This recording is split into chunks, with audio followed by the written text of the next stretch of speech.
Hello students, welcome to my class. Today I am going to teach you a poem, A Slumber Did My Spirit Seal, written by William Wordsworth from your book Beehive of class 9th.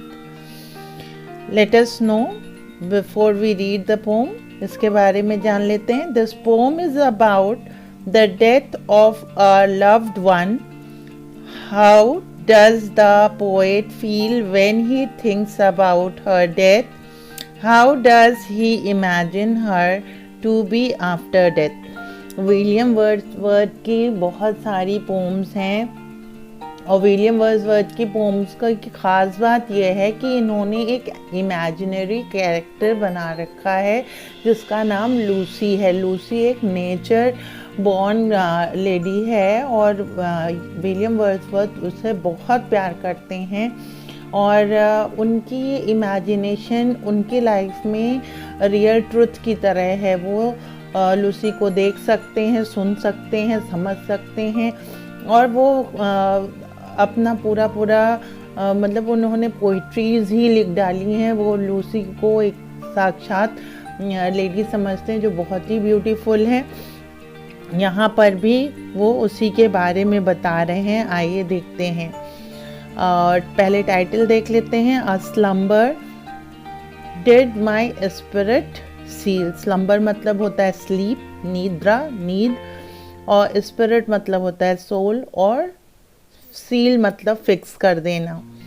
तो a slumber did my spirit seal, जो मेरी soul है उसने मेरी निद्रा को क्या कर दिया है, सील कर दिया है. आइए फर्स्ट लाइन तो टाइटल का ही है, सेम लाइन रिपीट हो रही है.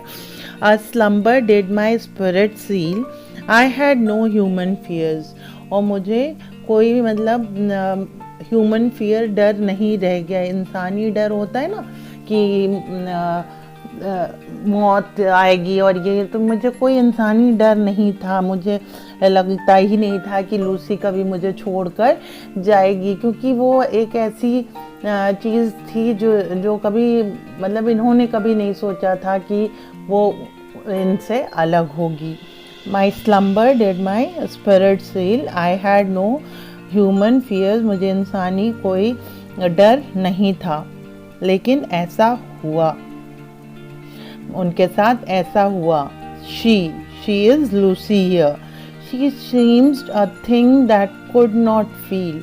और जब लूसी मर गई तो वो कैसी फील हो रही थी कि मतलब उसे मर जाने के बाद ऑब्वियस सी बात है कुछ फील नहीं हो रहा है. अब उसे अर्थली फियर्स जो भी है, कुछ भी, ना आग से डर है, ना पानी से डर है, ना दर्द है, ना कुछ है. तो she seems a thing that could not feel, वो कुछ भी महसूस नहीं कर पा रही थी, कुछ भी एहसास नहीं कर पा रही थी.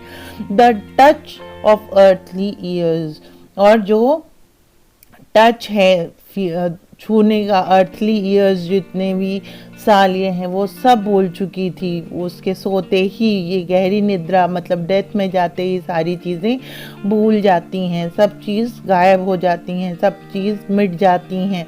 No motions has she now, no force. अब ना ही उसमें मूवमेंट था और ना ही उसमें ताकत थी, फोर्स थी. तो ना ही उसमें मूवमेंट हो रहा था और ना ही उसमें जान थी. She neither hear nor see, ना ही वो सुन रही थी और ना ही वो देख रही थी. Rolled round in Earth's diurnal course, diurnal मतलब डेली, जैसे पृथ्वी लगातार घूमती रहती है वैसे ही वो क्या कर रही थी, पृथ्वी के साथ अब घूम रही थी. पृथ्वी में वो मिल गई थी with rocks and stones and trees. Obvious सी बात है, क्रिश्चियंस क्या करते हैं, ग्रेवयार्ड बनाते हैं और उसमें कॉफिन में रखकर बॉडी को रख देते हैं और धीरे धीरे क्या होता है, कॉफिन गल जाता है, धीरे धीरे जो इंसान की बॉडी है वो भी डिस्ट्रॉय हो जाती है, वो भी इस मिट्टी में ही मिल जाती है. जिस तरीके से ये धरती घूम रही है, धरती से ही, नेचर से ही लूसी जन्मी थी और नेचर में ही लूसी समा गई है. और अब लूसी को ना ही कुछ सुनाई दे रहा है, ना ही कुछ दिखाई दे रहा है, ना ही वो बोल पा रही है, ना ही वो मूव कर पा रही है, ना ही उसको कोई फीलिंग है, कुछ भी नहीं है। अब वो मुझे छोड़कर चली गई है और वो पृथ्वी में, अर्थ में समा चुकी है। तो दिस इज़ द पोम। और यहाँ पर आइए लिटरेरी डिवाइस देख लेते हैं। लिटरेरी डिवाइस एलिट्रेशन तो है ही है। यहाँ पे slumber, spirit, seal, slumber, spirit, seal. अगर आप देखें slumber, spirit, seal, S S S आ रहा है। ओके। और यहाँ पर सेकेंड लास्ट लाइन में देखिए रोल्ड राउंड, आर आर आ रहा है। तो आर आर आने का मतलब हुआ है लिटरेशन। एंड इसमें एक चीज़ और इस लाइन में आप देख सकते हैं, आर आर और in between R R R, rolled का आर, राउंड का आर, अर्थ का आर, ड्यूरेनल का आर, कोर्स का आर। तो यहाँ पे कंटिन्यूसली आप देख सकते हैं कॉन्सोनेंट साउंड आ रहा है। तो यहाँ पर कॉन्सोनेंट भी है, लिटरेशन तो है ही है, कॉन्सोनेंस भी है। फिर तीसरा जो लिटरेरी डिवाइस है वो है फिगर, वो है आपका इंजैबमेंट। इंजैबमेंट कैसे है, अगर आप देखिए तो फर्स्ट लाइन सेकेंड लाइन पे आके एंड हो रही है। Slumber did my spirit seal, I had no human fears. तो फर्स्ट लाइन जो है वो सेकेंड लाइन से कनेक्टेड है और थर्ड लाइन जो है वो फोर्थ लाइन से कनेक्टेड है। देखिए, she seems a thing that could not feel the touch of a earthly year. तो यहाँ पर जब एक लाइन दूसरी लाइन से कनेक्टेड होती है और वो ख़त्म नहीं होती है तो उसे इंजैबमेंट कहते हैं। तो इंजैबमेंट है। और यहाँ पर राइमिंग स्कीम क्या है ये भी देख लेते हैं। Seal, feel. तो first line is rhyming with third line. तो A B,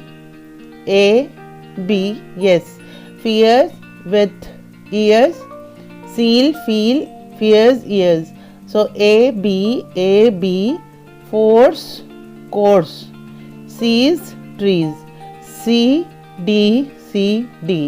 So A B C D. So this is the rhyming scheme of this poem. William Wordsworth की ये पोम है और बहुत छोटी सी पोम है, लेकिन बहुत मीनिंग है इसमें कि मृत्यु के बाद आदमी को कुछ भी नहीं पता होता। आदमी जहाँ से पैदा हुआ है वहीं ख़त्म हो जाता है। पूरी ज़िंदगी वो उम्मीदें किए रहता है, आशाएं सजोए रहता है कि ये मेरे साथ रहेंगे मेरे, लेकिन जब वो लव वन, मतलब जिनसे हम बहुत प्यार करते हैं, वो हमें छोड़कर चले जाते हैं, तो वो जो चले जाते हैं उनको तो कोई भी एहसास नहीं होता, लेकिन जो रह जाते हैं उनको बहुत दुख होता है, बहुत खालीपन का एहसास होता है। तो यहाँ पर विलियम वर्ड्सवर्थ लूसी को खोने का जो है दुख जता रहे हैं। ऐसे ही उन्होंने एक पोएम और लिखी थी, लूसी ग्रे लूसी है, जिसमें लूसी पैदा हुई है। तो और वो उसमें उसकी बहुत तारीफ़ कर रहे हैं कि वो नेचर गर्ल है, वो नेचर से जुड़ी हुई है, बहुत ब्यूटीफुल है, इस तरीके से उसमें प्रशंसा भी है। तो वर्ड्सवर्थ को पढ़िए और अगर कहीं प्रॉब्लम हो तो कमेंट बॉक्स में रखिए। I am always there to help you out and keep on reading, keep on enhancing your knowledge. I will be back with a new video, and till then, take care, stay safe, stay healthy. Bye bye.